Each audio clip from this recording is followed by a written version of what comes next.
Hi, I'm Chrissy Alamo, registered dietitian and founder of Nutrition Coach for Life, and I want to show you how to make sweet potato infant food.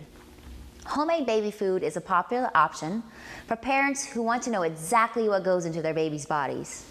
Preparing the food yourself can save you money, and with less waste, it's good for the environment too. To make sweet potato infant food, you will first wash and peel your potatoes. Once clean, cube them and steam them. When they are soft, remove them from the heat. Keep the water because you will use it again. Add your sweet potatoes to a blender and begin pureeing. Add the reserved water to the sweet potato mix in your blender to achieve a smooth and thin consistency. To store your baby food, spoon your puree into regular ice cube trays. Make sure to clean your trays first with warm soapy water.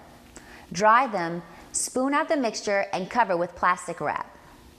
Once the purees have been frozen in the trays, you simply pop out the cubes and transfer them to a freezer bag. I'm Chrissy Alamo. That's how you make sweet potato baby food. Thanks for watching.